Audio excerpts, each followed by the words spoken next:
Hello students, आज हम बात करने वाले हैं क्लास 10th की हिस्ट्री के जो चैप्टर फर्स्ट से। ठीक है, यहाँ पर जो आपका चैप्टर का नाम है वो है the rise of nationalism Europe. यहाँ पर हम इसके टॉपिक को जो कवर कर रहे हैं वो है लिबरलिज्म को लेकर। ठीक है, तो हम लोग यहाँ पर जानेंगे व्हाट इज लिबरलिज्म। तो यहाँ पर लिबरलिज्म को लेकर डिफरेंट डिफरेंट आइडियोलॉजी दी हुई है, मतलब लिबरलिज्म की जो डिफरेंट डेफिनेशंस हैं वो क्या बोल रही हैं और डिफरेंट टाइम फ्रेम में लोगों ने इसको किस वे में एक्सेप्ट किया है। तो हम वो चीजें यहाँ पर देखने वाले। तो स्टार्ट करते हैं हम लोग। देखो, सबसे पहले क्या दिया हुआ है, the term liberalism derive from the Latin word Liber. तो आपके जो लिबरलिज्म है ना बेटा, ये लैटिन लैंग्वेज के लाइबर जो वर्ड है उससे लिया है। अब इसका मीनिंग क्या दिया हुआ है? फ्री।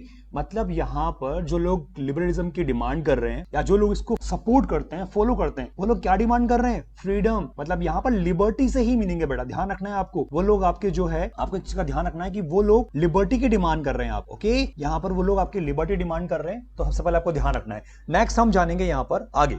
अब देखो, डिफरेंट डिफरेंट टाइम फ्रेम्स में या डिफरेंट डिफरेंट जो लोग हैं वो लोग किस वे में लिबरलिज्म को एक्सेप्ट कर रहे हैं। तो देखो, एज अ सोशल रेफरेंस जो है, मतलब जो सोसाइटी है उस समय की, वो आपके लिबरलिज्म को किस वे में एक्सेप्ट कर रही है, वो क्या मीनिंग निकाल रही है। अगर मैंने बोला कि लिबरलिज्म, तो वो उसका मीनिंग क्या ले रहे हैं। तो देखो, एज अ सोसाइटी की हम बात कर रहे हैं, आपको पता है क्लास 9 में पढ़ा है हमने कि जो फ्रेंच सोसाइटी थी वो आपके first stage, second stage, third stage में डिवाइड थी। ओके, तो अब फ्रेंच रिवॉल्यूशन के बाद जो वहां की जो सोशल क्लास बनी वो कौन सी थी? New middle classes. अब ये न्यू मिडिल क्लासेस जो है वो लिबरलिज्म का मीनिंग क्या ले रहे हैं। तो देखो, उनका मीनिंग वो क्या एक्सेप्ट कर रहे हैं? Freedom for the individuals. मतलब ये बात कर रहे हैं कि वहां के सभी लोगों को क्या चाहिए? फ्रीडम चाहिए, इंडिविजुअल चाहिए, है ना। और वो फ्रीडम इंडिविजुअली होनी चाहिए, मतलब सभी को, जितने भी सिटीजन है उनको फ्रीडम मिलनी चाहिए। ओके, सबसे बड़ी बात तो ये हो गई। नेक्स्ट हम बात करते हैं equality of all before the law. और एक चीज है कि वहां पर जो सिस्टम है, जो गवर्नमेंट है, जो सरकार जो ऑपरेट हो रही है, चाहे वो मोनार्की और डिक्टेटर हो, तो वो लोग चाहते हैं कि हमें वो इक्वल ट्रीट करे। मतलब जो कानून है, जो लॉ, वहां पर जो रूल्स रेगुलेशन चल रहे हैं, उसके अकॉर्डिंग सभी सिटीजन को इक्वल ट्रीट किया जाए। ऐसा नहीं कि कोई क्लर्जी है, कोई नोबल है तो उनको स्पेशल ट्रीट किया जाएगा,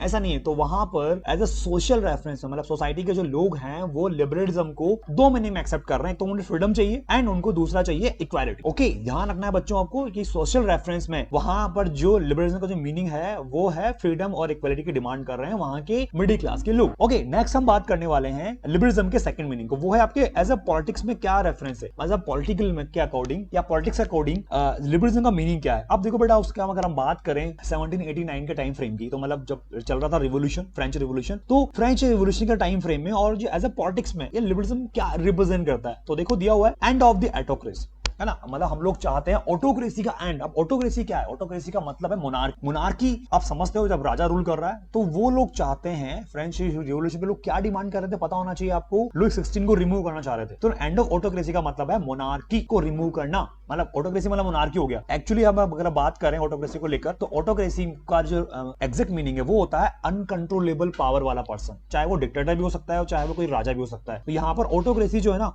आपने बाहुबली देखी, बाहुबली में बताया डायलॉग, फर्स्ट पार्ट के एंड में बोलता है कि मेरा वचन ही मेरा शासन। मतलब जो उसने जो वर्ड्स बोल दिए ना, वही क्या एग्जैक्टली वही उसके रूल्स एंड रेगुलेशन है, उस कंट्री के लोगों को मानने पड़ेंगे। तो वो फ्रेंच के लोग ऐसा नहीं चाहते कि वहां पर राजा का सिस्टम खत्म होना चाहिए एंड क्लेरिकल प्रिविलेजेस और आपके ये भी खत्म होना चाहिए। क्लेरिकल मतलब आपके राजा के बाद जो दरबारी लोग थे, जो नोबल्स, उसके रिलेटिव्स थे, उनको जो प्रिविलेजेस दिए हुए थे, जैसे मतलब होता है स्पेशल राइट्स, ठीक है, वो सब खत्म होना चाहिए। आज हम बात करते हैं रिजर्वेशन की। तो रिजर्वेशन भी जो आज के रेफरेंस में, पर जो प्रिविलेजेस था वो था बाय बर्थ। जो गवर्नमेंट ने आपको जो राइट्स दी थी ना, उसको हम क्या बोलते हैं? प्रिविलेजेस। लाइक क्लर्जी जो नोबल थे, उनको टैक्सेस पे नहीं करना पड़ता था, उनके पास उल्टा टैक्सेस आया करता था, ठीक है ना। तो इस तरह की एंडिंग होना चाहिए, ऐसा डिमांड कर रहे हैं फ्रेंच रिवॉल्यूशन के लोग। एज ए पॉलिटिक्स में इसका मतलब यही है लिबरलिज्म का, है ना। और क्या डिमांड कर रहे हैं वो? एक कॉन्स्टिट्यूशन, एक संविधान होना चाहिए, ठीक है ना, and representative government of the parliament. और एक गवर्नमेंट होगी जो किस पे बेस होगी? पार्लियामेंट के ऊपर बेस होगी बेटा। वहां मतलब पूरी पावर जो है वो पब्लिक के पास आ जाएगी। आपको पता ना, इंडिया में पार्लियामेंट है, तो रिप्रेजेंटेटिव यहाँ पर वो लोग हैं जिनको हम लोग चूज करते हैं, एमएलए एमपीस, हम इनको चूज कर रहे हैं, ठीक है ना, हम इलेक्ट कर रहे हैं उनको, ठीक है ना। फिर उसके बाद हमारे बिहाफ पर वो लोग सरकार चलाते हैं, देश चलाते हैं, कंट्री को ऑपरेट करते हैं। तो मतलब एक तरह से पब्लिक के पास पावर आ चुकी है, राजा के पास पावर का वो लोग अपोज कर रहे हैं। तो लिबरलिज्म का मीनिंग उन्होंने क्या बताया है कि हमें राजा नहीं चाहिए, हमें कोई स्पेशल राइट्स नहीं चाहिए, हमें कॉन्स्टिट्यूशन चाहिए, ठीक है ना। और वहां की जो गवर्नमेंट है उसको ऑपरेट करने वाले कौन होंगे?